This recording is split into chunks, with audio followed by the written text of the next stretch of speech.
Bonjour et bienvenue sur Bref de classe, le nouveau podcast de l'APAG, créé et animé par Nicolas Charles et Johan Chanoir. Sur celui-ci, vous trouverez des mises au point sur les nouveaux programmes de collège et de lycée, des bibliographies ainsi que des propositions pédagogiques.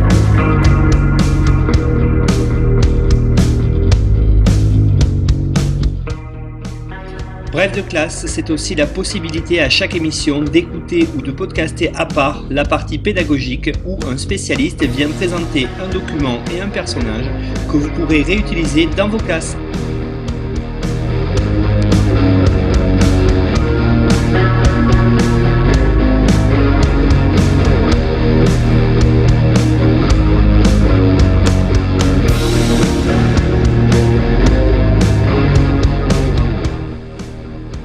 À cause des difficultés à se déplacer dans les transports en commun en ce début du mois de janvier 2020, nous n'avons pu enregistrer en direct avec Yves Krummenacher cette émission. Nous l'avons fait à distance par téléphone, donc nous nous excusons par avance parfois si la qualité sonore est peut-être altérée.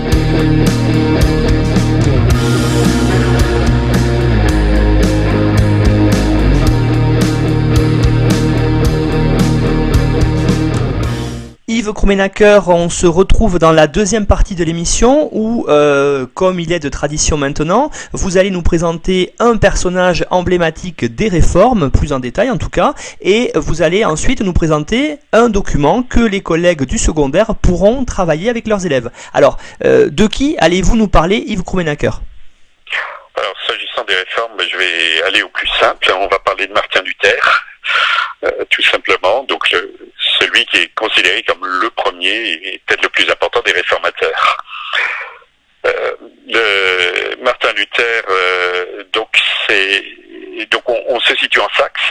Il est né en 1483. On l'a souvent présenté comme étant d'une famille modeste. En fait, son père est entrepreneur de mines. La famille de sa mère est plutôt bien représentée dans la moyenne bourgeoisie de Saxe. Donc c'est quelqu'un qui n'est quand même pas des milieux les plus populaires. Il fait des études pour exercer une charge juridique, ce qui est assez classique, un bon moyen d'ascension sociale à cette époque où les cours princières deviennent plus importantes, se modernisent, ont besoin de nombreux juristes. Il fait des études dans les villes voisines, Mansfeld, Magdebourg, Eisenach. Il entre en 1501 à l'université d'Erfurt pour faire des études de droit, justement. Et c'est là que se produit un événement important, imprévu, qui va être rapporté par lui plus tard, qui a été quelquefois mis en doute, mais qui est assez probable, au moins dans ses grandes lignes. Il rentre chez lui pour les vacances et quand il revient à Erfurt, il est pris dans un orage, il manque d'être frappé par la foudre. Il demande secours à Sainte-Anne, qui est la grande sainte populaire à cette période. Dans cette région en tout cas, en lui promettant d'entrer au couvent s'il échappait à la mort. Il échappe à la mort, il entre au couvent, effectivement, chez les Augustins d'Erfurt en 1505. Et là, il se comporte comme un moine extrêmement pieux. Il est dans la piété de son temps, où l'on considère que le moyen le plus sûr d'accéder au salut, c'est de mener la vie exemplaire des moines. Et donc il va même renchérir sur la règle, en faire plus que ce qu'il faudrait. Il est remarqué par ses supérieurs, à la fois pour sa piété exemplaire et pour ses qualités intellectuelles. Assez rapidement, il devient sous-prieur du couvent de Wittenberg,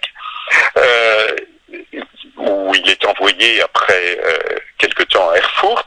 On lui fait passer un doctorat de théologie et il va enseigner dans la toute jeune université de Wittenberg, fondée par les lecteurs de Saxe peu de temps auparavant, en 1502.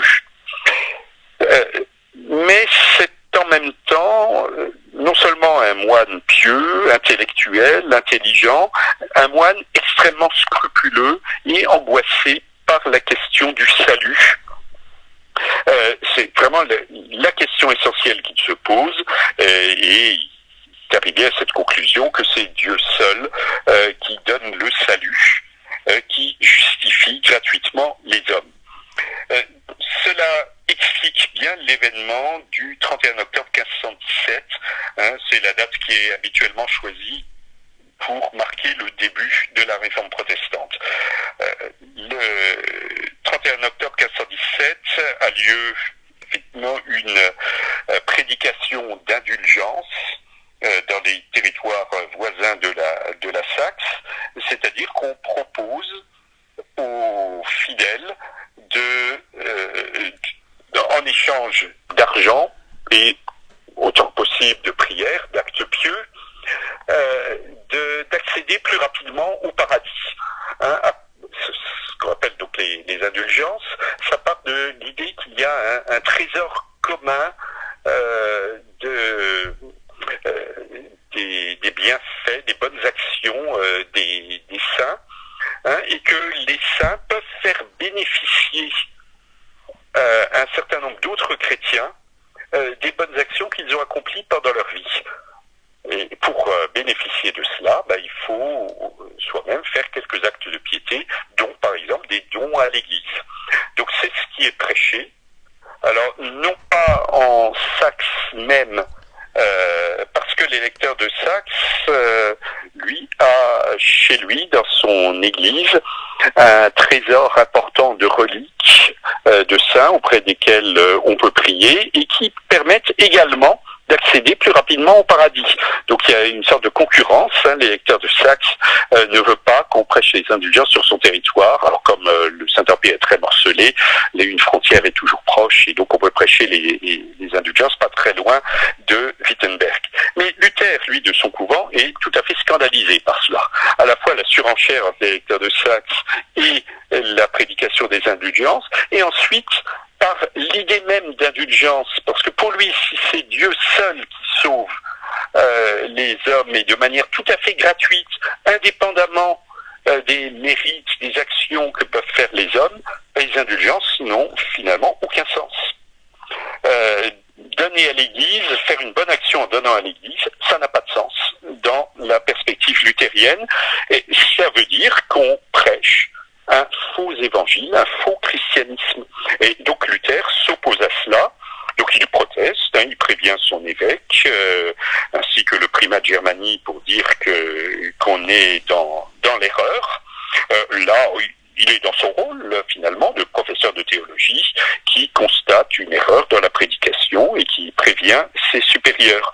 Le problème, c'est que cette prédication des indulgences a été ordonnée par le pape, que d'autre part l'ordre des Augustins auquel appartient Luther est en rivalité profonde avec un autre ordre religieux qui est celui des dominicains, et que ce sont les dominicains qui prêchent les indulgences, que ce sont également les dominicains qui ont en charge l'Inquisition. Donc les dominicains mènent la charge contre Luther en considérant que finalement c'est peut-être un bon moyen d'attaquer cet ordre concurrent, que c'est peut-être aussi un bon moyen d'attaquer les courants humanistes. Luther est un peu assimilé aux humanistes à force de se référer constamment à la Bible. Et les dominicains, au contraire, tiennent à la théologie médiévale, à celle de saint Thomas. Donc Luther sert un peu de bouc émissaire. Donc on va le condamner. En 1520, une bulle Exsurgé Domine déclare hérétique 41 propositions qui sont dans les écrits de Luther. Luther n'accepte pas cette condamnation, il brûle solennellement la bulle devant une porte de Wittenberg en décembre 1520, et donc assez logiquement il est excommunié le mois suivant, en janvier 1521. Quelques mois plus tard, au mois de mai, la Diète de Worms, qui rassemble donc les différents seigneurs de l'Empire, mettent Luther au banc de l'Empire, c'est-à-dire qu'il est hors la loi. Et hors la loi, ça veut dire qu'il ne bénéficie plus du secours de la loi, et donc s'il est condamné, n'importe qui peut théoriquement le tuer, tout simplement.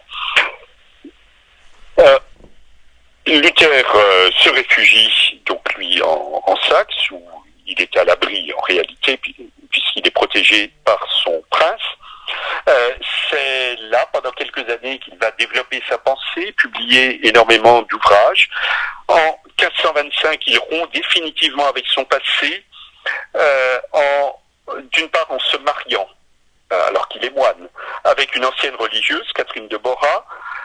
Également, il va rompre avec la pensée humaniste en s'opposant à celui qu'on considère comme le prince des humanistes, Erasme, sur la question de la liberté humaine, libre arbitre défendu par Erasme, ou au contraire négation du libre arbitre parce que c'est Dieu seul qui décide, qui est la position de Luther.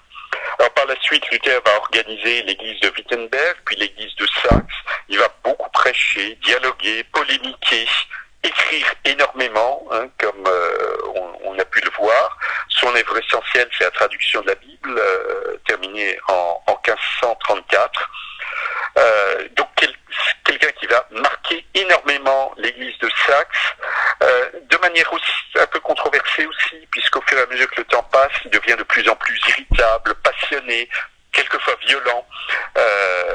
Il est très hostile aux Turcs, très hostile aux Juifs, c'est quelque chose qui est aujourd'hui un peu difficile à entendre, très hostile aux catholiques, aux partisans du pape en tout cas, mais aussi aux autres réformateurs qui peuvent contester son autorité. Et en même temps, ce personnage-là que je viens de présenter de manière finalement peu sympathique, est quelqu'un qui se manifeste par une très grande générosité, par une très grande attention aux autres, qui cherche à réconcilier tout le monde dans son entourage. C'est ce personnage très contrasté et très important qui meurt en 1546, le 18 février 1546, persuadé de n'avoir prêché que le Christ, mais en même temps craignant d'avoir échoué à réformer la chrétienté. Il se rend bien compte que finalement tout l'Empire n'a pas suivi sa réforme et au contraire est peut-être encore plus divisé qu'auparavant. Bien Yves Krummenacher, merci pour ce beau portrait de Luther, de ce personnage essentiel dans l'apparition des réformes dans le monde germanique au départ, puis par extension à l'Europe entière. Alors maintenant, est-ce que vous pourriez nous présenter un document que les enseignants du secondaire pourraient réutiliser dans leur classe autour de la notion des réformes religieuses?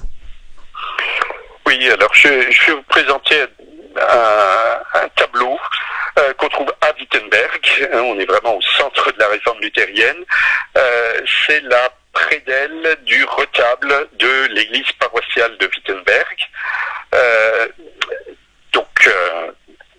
Le retable est assez complexe, donc on se contente de la partie basse, la prédelle, qui montre Luther en train de prêcher. C'est un document qui date de 1547, qui est sans doute dû à Lucas Cranach l'Ancien. Il y a quelques contestations pour savoir si son fils, Lucas Cranach le Jeune, y a participé ou pas, mais c'est habituellement attribué à Cranach l'Ancien. Peut-être quelques mots sur Lucas Cranach.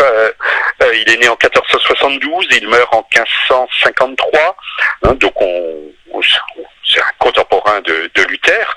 C'est un peintre de cour, le peintre officiel du prince électeur de Saxe, Frédéric le Sage, celui qui va être le protecteur de Luther. Et Cranach est un grand ami de Luther. Très vite, dès que Luther arrive à Wittenberg, les deux hommes vont sympathiser. On sait que Cranach sera témoin au mariage de Luther, qu'il va être parrain d'un des fils de Luther, Hans, et que Luther, inversement, est parrain d'Anna, une fille du peintre. Cranach, c'est aussi un des notables de la ville. Il a été plusieurs fois maire de Wittenberg. Il possède une pharmacie. C'est un des personnages les plus riches de Wittenberg. Et ce qui est plus intéressant pour nous, en 1523, il installe à Wittenberg une imprimerie qui sert à diffuser les écrits de Luther. Donc Cranach, c'est vraiment un luthérien convaincu. Et il cherche dans ce tableau à présenter la doctrine de Luther. Alors, simple description du tableau permettra de le montrer. Donc on voit Luther en chair à droite qui prêche, ce qui nous montre bien la place du sermon dans les églises protestantes. Le sermon qui est fondamental, d'une certaine manière plus important que la scène ou que l'Eucharistie de l'Église catholique. La messe catholique tourne autour de l'Eucharistie, le culte protestant tourne autour du sermon. La scène n'a pas lieu tous les dimanches, alors que le sermon a lieu lors de chaque culte. Donc le sermon est vraiment mis en avant. Mis en avant dans une église dépouillée. On ne voit aucune décoration dans cette église. La chair est un peu décorée, mais c'est vraiment tout. Alors il faut se méfier un petit peu de cela. C'est un parti pris de Lucas Cranach qui veut sans doute par ce dépouillement mettre en valeur la prédication. Et pour nous, une église dépouillée, ça nous parle immédiatement, parce qu'un temple protestant, on voit ça sans image, avec des murs nus. Alors là, il faut se méfier. C'est une image très déformée que l'on a. Les églises luthériennes, en réalité, ne sont pas dépouillées du tout. Il n'y a pas eu d'iconoclasme, ou quasiment pas dans les églises luthériennes. L'iconoclasme, c'est vraiment calviniste. C'est dans le calvinisme qu'on blanchit les murs d'église à la chaux, qu'on bannit les images. Les églises luthériennes sont très richement ornées. C'est pas les mêmes ornements que dans les églises catholiques, mais l'ornement est très fort. Donc là, on a un effet provoqué par Cranach, mais qui ne correspond pas à la réalité des églises luthériennes. Cette prédication, elle est faite par Luther. Luther, on peut dire un mot de son costume. Il n'apparaît pas dans un costume de pasteur. Il est en tenue de docteur. Et on voit ça très souvent dans les portraits de Luther par Cranach. Luther en docteur. Pourquoi? Il tient à affirmer que même s'il y a sacerdoce universel, si donc tous les chrétiens sont égaux devant Dieu, en réalité, la prédication, elle est réservée à ceux qui savent prêcher, ceux qui savent lire l'écriture, donc aux docteurs. Et il l'affirme très nettement. Il l'affirme d'autant plus que que devant lui, plus exactement, on a un livre qu'on peut supposer être la Bible. En tout cas, il se fonde sur un livre, la Bible, et que sa main droite montre le contenu essentiel de la prédication, c'est-à-dire le Christ crucifié. Il s'agit de bien montrer que le salut est donné gratuitement par le Christ, mort sur la croix, et que cet enseignement provient de la Bible. Et c'est vraiment toute la moitié droite du tableau qui explique cela. Alors, à qui Luther prêche-t-il? On a une foule à gauche. On constate tout d'abord que cette foule regarde non pas Luther, non pas le prédicateur, mais le crucifié, le Christ. Le prédicateur doit se tenir en retrait. Ce qui est important, c'est ce qu'il prêche, donc le Christ crucifié. Et c'est bien ce que regarde la foule.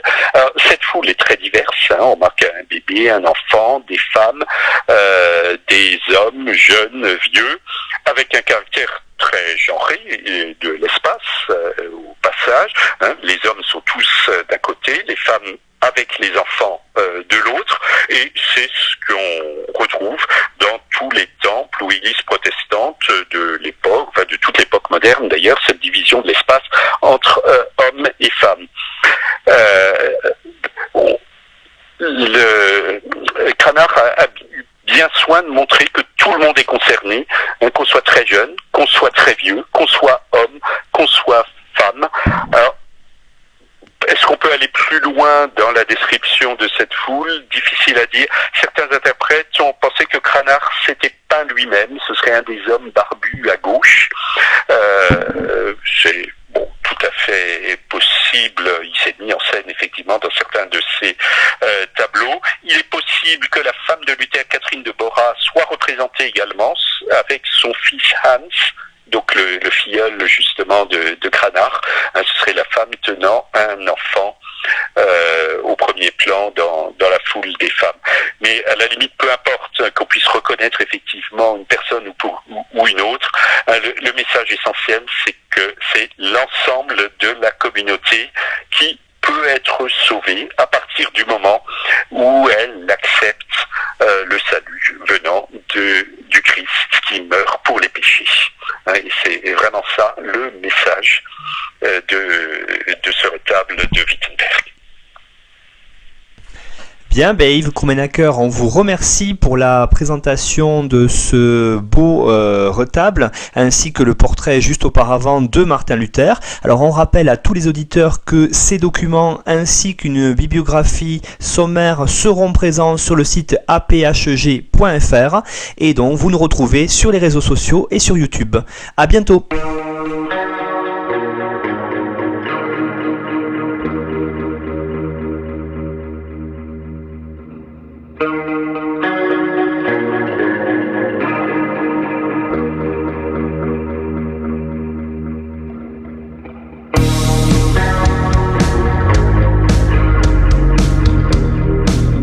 Retrouvez-nous sur Twitter @brefclasse.